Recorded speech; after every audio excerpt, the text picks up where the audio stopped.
Recibimos como fonizado a Pedro Izan, a quien le agradecemos su presencia, máster en Economía, Ciencia Política. Gracias por venir, buen día. Gracias a ustedes por la invitación. Bueno, me acuerdo conversábamos cuando la victoria de Donald Trump fue un hecho, fue una sorpresa en realidad, no se esperaba y más o menos avisorábamos, elucubrábamos un poco acerca de lo que podía llegar a venir. ¿Con qué se está encontrando? Porque tiene como varios flancos abiertos, ¿no? Ni que hablar de la situación internacional, pero también, yo qué sé, elige pelearse con personas muy reconocidas o que en la cultura, por ejemplo, uruguaya, como serían los deportistas, un político no elegiría para pelearse. Pelearse con los jugadores de fútbol americano. Sí, es una persona que, como tú mencionaste, elige pelearse, elige el conflicto, y ahí hay una racionalidad en la búsqueda permanente del conflicto, existiendo el mismo o no, o recreándolo. Y en ese sentido yo creo que es importante dividir la política doméstica, la política interna de los Estados Unidos y la política internacional. En la política doméstica se encontró ante un país dividido y ante eso él actuó racionalmente y es por eso que llega a la Casa Blanca. Y en ese sentido la división que existe en la sociedad americana debe pensarse en términos de que desde la racionalidad propia de Trump él busca profundizarla. Y sus opositores tienen que tener presente que hay una parte de esa sociedad dividida que está para quedarse. Y en ese sentido me parece que él entiende mejor eso que sus opositores internos, más allá de la sistemática dinámica del conflicto que genera. Después hay una dinámica internacional. Me interesa profundizar en ese concepto de... ¿La división llegó para quedarse? La división es anterior a Trump. Los Estados Unidos desde el inicio son una sociedad sumamente diversa, estructuralmente diversa. Sí, pero convivía con otros... Cuya principal... Con otros códigos, no sé. Sí, cuya principal virtud ha sido saber convivir en la diferencia. En un determinado momento esa dinámica virtuosa de la convivencia en la diversidad se rompe, probablemente en los últimos 30, 25 años. O sea, se ha dado una dinámica viciosa de la diversidad. Y Trump es consecuencia de ello. Ante eso, ante lo inexorable de la creciente oposición a partir de una creciente diversidad que tiene que ver también con la prosperidad, los actores políticos se enfrentan ante eso y eligen cómo actuar. Y en ese sentido, la búsqueda de reencontrar un punto común en la sociedad americana probablemente esté destinada al fracaso. Lo que tienen que hacer opositores, tanto dentro del Partido Republicano como por fuera del Partido Republicano, es generar un marco para convivir en la diferencia, eventualmente en una creciente diferencia, en una creciente diversidad.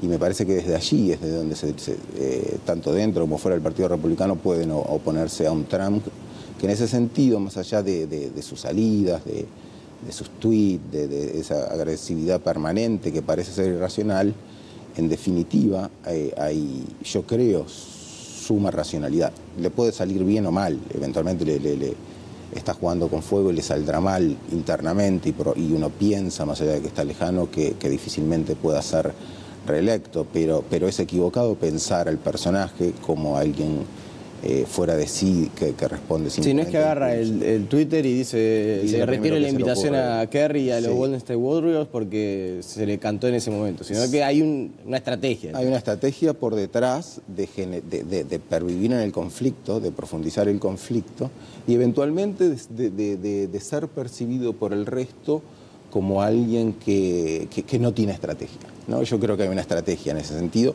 y en cuanto al tema con Corea del Norte creo que está también bien presente. Parte de determinadas cosas que él dice a través del tuit o a través de lo del otro día en la propia Asamblea General de las Naciones Unidas, buscan generar en el otro la percepción sobre que se está ante una persona que puede ser indescifrable o que puede ir para un lado o para el otro, ¿no? Y eso es parte de una estrategia decididamente racional que nuevamente puede salir mal, sobre todo internamente, creo que en algún momento le va a salir mal, pero en el escenario internacional yo creo que pasando al tema de Corea del Norte, es claro, es bastante claro que no hay posibilidad de conflicto, ¿no? En un conflicto bélico real.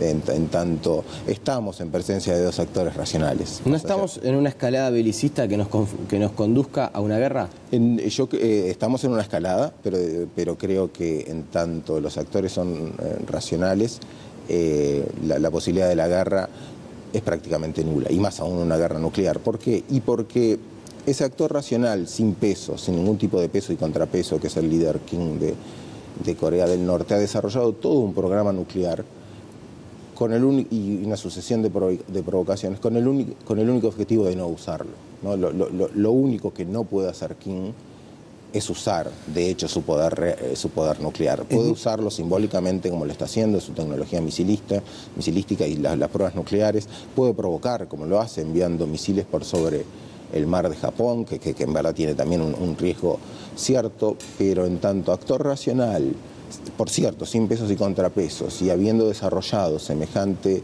tecnología en un país sumamente pobre, de todo lo que se trata es su accionar y su racionalidad es de, al final del día, no usar ese poder de fuego, porque allí no hay retorno, ¿no? Y por el otro lado está el otro actor racional que sistemáticamente provoca, que es Donald Trump, que en realidad también está sobreestimado la posibilidad de conflicto. ¿Por qué? Y porque Donald Trump, que eventualmente a lo mejor estaría interesado por una cuestión doméstica de utilizar un enemigo en común por fuera de los Estados Unidos para elevar su pobre popularidad interna, en verdad no hay tal cosa como un presidente de los Estados Unidos que pueda por sí solo usar el poder nuclear, más allá de sus exabruptos, y como mencionaba antes, más allá de que yo creo que detrás de los exabruptos hay una decisión racional, que puede estar, que eso no significa que pueda estar equivocado o no, pero que es racional al fin.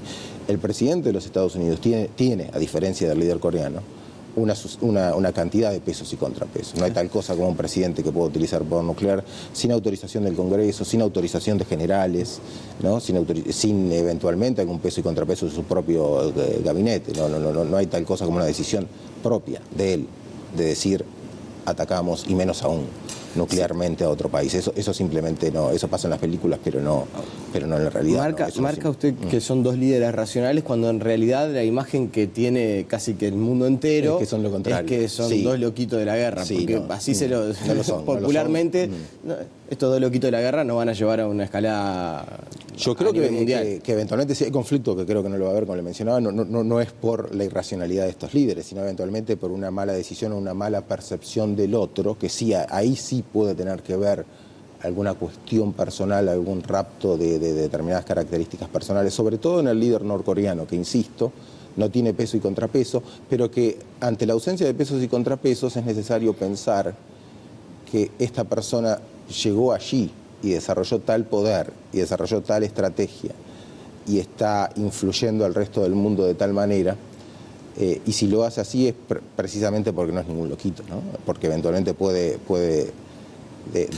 querer demostrar que es algo que evidentemente no es. Esa es la otra pregunta que a mí me surgía. No es. ¿Para qué provocarse? ¿Para qué hacer el lanzamiento de misiles nucleares que hace Corea del Norte?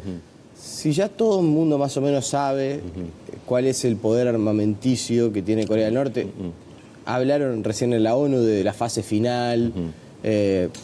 Si no queda ¿Y por qué Donald Trump también hacer movimientos defensivos defensivos en Corea del Sur y muy cerca de la frontera de Corea del Norte, si no va a pasar nada? Bueno, es un juego de estrategia. Lo que no se sabe del todo todavía es la capacidad misilística de Corea del Norte de largo alcance, ¿verdad? En verdad lo que se está pensando es en qué medida sus misiles son realmente pueden llegar al territorio continental de los Estados Unidos, y en ese punto también hay una cuestión técnica que yo, por cierto, no domino, que es la capacidad de los Estados Unidos de desarrollar tecnología antimisilística por dentro del territorio continental de los Estados Unidos, pero más aún para defender a sus dos aliados claves en la región, Japón y Corea del Sur, que en verdad a poco andar uno puede pensar que ahí hay un punto para complejizar el análisis, en cuanto a que yo le decía que es muy probable, es casi seguro que no va a haber guerra nuclear entre estos dos actores que sistemáticamente se provocan, porque en verdad es un juego dialéctico y simbólico, y el líder coreano tiene claro que lo único que no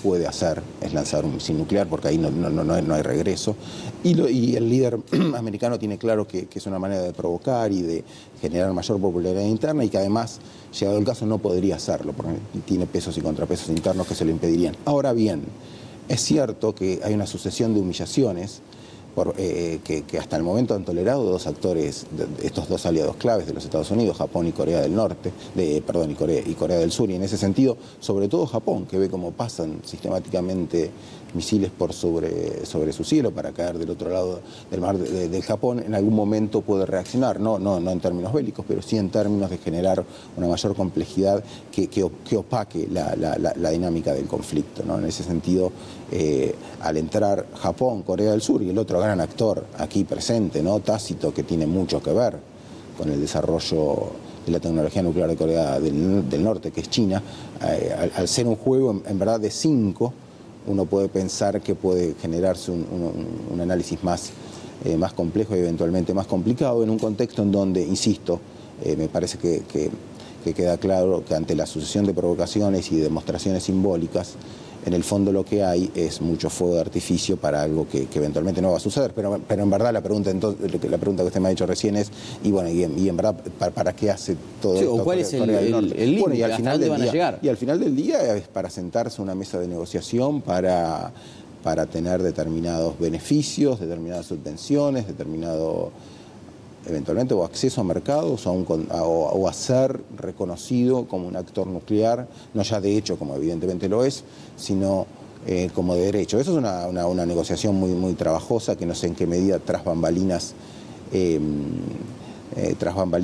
está sucediendo, pero en definitiva al final del día lo que quiera el líder norcoreano y eventualmente lo que no quieren los Estados Unidos, y por eso quieren buscar la manera de involucrar a China para que corra con ese costo, es poner ese límite. Por cierto, cuando uno piensa en cómo habla Trump en esta sucesión de provocaciones que parecen tan irracionales, de una persona que no piensa o que se levanta y que actúa como mera reacción ante los acontecimientos domésticos internacionales y eventualmente encuentra diariamente un nuevo punto de conflicto, es necesario marcar que si bien Trump evidentemente ha profundizado el conflicto y hasta el momento no ha sabido resolverlo, es cierto que la política de pacificación y de búsqueda de negociación de las administraciones anteriores, tanto de Obama como de Bush hijo, y ya desde ya los problemas existían desde la administración Clinton, ¿no? Desde 92, 2000, después la administración Bush hijo del 2000-2008 y Obama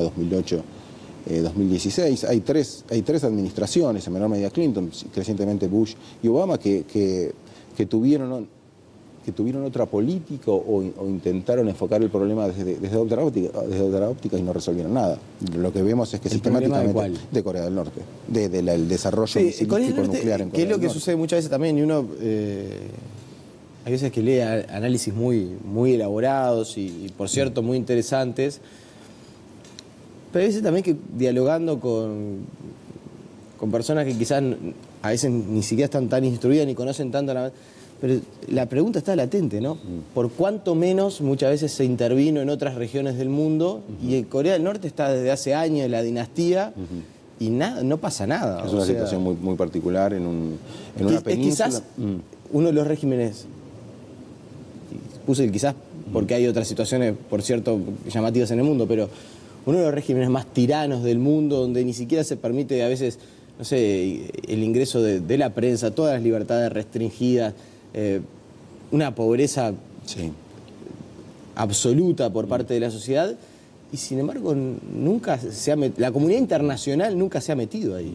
Sí, hay dos puntos. Uno es China, ¿no? La presencia de China apañando. Sí, pero con China está un poco divorciado. Sí, algunos dicen que eso es por la galería, ¿no? Que detrás evidentemente el régimen es lo que es, porque hay una decisión china de mantenerlo en esa dinámica, y ante una decisión explícita del Comité Central Chino, de la dirigencia china, para que esto no suceda o para que se genere un proceso de decrecimiento en la geopolítica propia de Corea del Norte. Eso sucedería en pocos años, así que uno puede tácitamente suponer y comprender que hay una decisión china de que eso no sea así. Y después la otra gran complejidad, que uno compara indicadores y los procesos a partir de la guerra de Corea del 50 en adelante, es la comparación con su vecino del sur, en donde, como tú mencionaste, los indicadores sociales, económicos, políticos, de libertades son diametralmente distintos. Corea del Norte es uno de los pocos países que efectivamente en las últimas décadas enfrentó hambrunas y decenas de miles de personas murieron por falta de comida en un contexto donde se está desarrollando un programa misilístico y un programa nuclear sumamente sofisticado. Así que en esa tensión, en esa contradicción tan flagrante, es cierto que la comunidad internacional hasta ahora, en los últimos 20 años, no ha podido enfrentar ese problema. Y en verdad es un poco, en cierta medida, es un poco injusto caerle a Trump, a una persona que evidentemente no está capacitada para lidiar con este tema y que probablemente no le interese más allá de generar una disputa externa para tener consecuencias positivas domésticas. Yo creo que es un poco injusto caerle solo a él como responsable de esta escalada y no las anteriores administraciones que intentaron generar un mecanismo de diálogo que simplemente no funcionó. Hay un actor, usted es una persona que está muy interiorizada sobre la geopolítica a nivel internacional, se especializa sobre todo en los Estados Unidos, estudia bastante los Estados Unidos, pero hay un actor que no hemos mencionado y que a mí me parece que algo en este juego tiene que ver, y es Rusia. Rusia que con la administración Trump parecía que iba a tener, no voy a decir una situación de romance, pero sí un diálogo mucho más cercano que con anteriores administraciones norteamericanas, que de alguna manera también interviene con China y que tiene intereses económicos en Corea del Norte, y sin embargo no lo hemos mencionado. Hace poco, la semana pasada, Rusia dijo: déjense de hacer pavadas, o más o menos traducido era algo así como: déjense de pelearse por pavadas. Un mensaje para Corea del Norte y para Estados Unidos. Sí, ¿Qué rol tiene? Putin es un actor sumamente sofisticado que yo creo que sistemáticamente ha posicionado a Rusia en un lugar mucho mayor del que sus credenciales reales dan, ¿no? Más allá de que es un gran poder nuclear, de que es un actor obviamente central en Asia y en Europa. En verdad, la economía rusa, la propia dinámica de la población rusa, la productividad rusa son mucho menores de lo que a simple vista parece. Y crecientemente en los Estados Unidos, bueno, hoy se sabe, hoy nadie tiene dudas que los rusos tuvieron que ver y se involucraron en las elecciones de los Estados Unidos del año pasado, y en un punto influyeron en la dinámica ex profeso. Buscaron influir y se entrometieron en la dinámica interna en un proceso electoral del país con la democracia más vieja, con la democracia en un punto más importante del mundo. Esto en algún momento va a tener consecuencias. No necesariamente con Trump, que tiene una relación entre opaca e inexplicable con el señor Putin, que hay un fiscal especial en los Estados Unidos que lo está estudiando y que eventualmente puede en los próximos meses, y si no meses, en el próximo año y medio, generar una situación muy complicada para el señor Trump. Pero en altos rangos del Partido Republicano y del Partido Demócrata, sistemáticamente, los senadores más importantes en los comités de relaciones internacionales, en el Senado y en la Cámara de Diputados de uno y otro partido, además de los medios de prensa y actores de la sociedad civil, explicitan que Rusia se ha involucrado en el proceso electoral de los Estados Unidos, que eventualmente a lo mejor pudo haberlo definido en el margen, ¿no? Pudo haber hecho cosas no decisivas en forma estructural para definir la elección, pero sí marginalmente como para definir una elección que al final del día fue parejo, y que eso va a tener consecuencias. Probablemente no en el corto, pero sí en el mediano y largo plazo. Y en ese sentido, uno no puede dejar de admirar la capacidad de Putin para jugar con fuego y no quemarse, hasta el momento en que eventualmente se pueda quemar. Y yo creo que en el mediano plazo, y probablemente lo sepa, ¿no?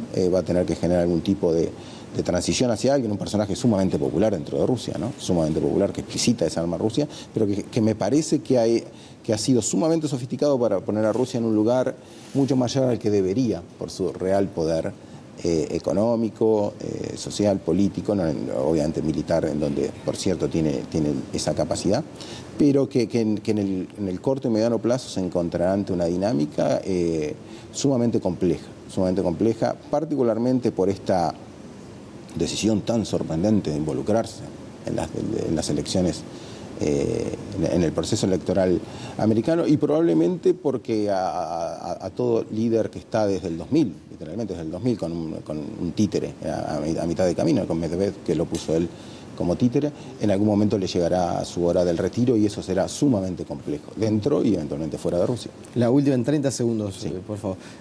Me acuerdo en la primera charla hablamos y elucubramos acerca de si Trump iba a poder terminar el periodo de gobierno. Porque el respaldo de su partido no era lo suficientemente fuerte y usted decía algo así como, bueno, si algún día se quiere meter de verdad con el establishment político, le van a bajar el pulgar y seguramente la posibilidad de terminar el periodo de gobierno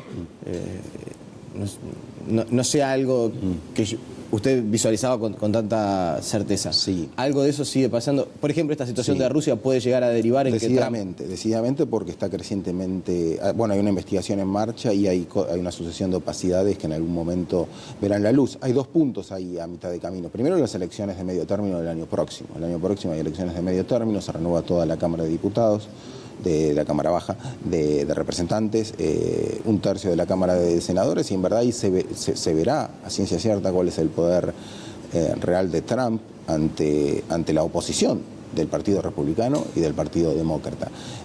Y paso seguido está el fiscal especial estudiando esta cuestión que probablemente irá increciendo a medida que se acercan las elecciones presidenciales dentro de 3 años. Yo creo que Trump terminará su primer mandato, pero me parece sumamente complejo que pueda lograr no imposible, ni mucho menos. No imposible ni mucho menos, pero es sumamente complejo que pueda lograr una reelección, tanto por la necesidad de los demócratas. Los demócratas tienen un gran problema, no tienen un líder claro que además de oponerse a Trump tenga un mensaje simple, directo y genuino, así que en ese sentido de aquí a los 3 años los demócratas tendrán que generar un liderazgo y es probable que lo hagan, como por la propia dinámica dentro del Partido Republicano, en donde podría aparecer alguien que ante un Trump debilitado decida hacer algo inédito, que es competirle en la primaria. Y eso es un arma de doble filo, porque ya pasó en la primaria anterior. Si el establishment le pone un candidato que gran parte del pueblo republicano perciba como alguien de Washington que quiere oponerse a este líder popular y del pueblo, eventualmente eso podría ser un arma de doble filo dentro de la propia interna republicana. Y en ese sentido tendrá que verse cuál será el candidato demócrata que se lo ponga en un contexto en donde es muy posible que Trump termine su primer gobierno, lo termine debilitado, y es difícil, pero no imposible, que alcance su reelección. Pedro Edison, le agradecemos su presencia como siempre. Ya volvemos a conversar, nos quedó para hablar toda la economía. De los Estados Unidos, que está creciendo, por exactamente, cierto. Muchas cuestiones para seguir conversando, así que lo volveremos a invitar. Muchas gracias. La pausa y seguimos con más.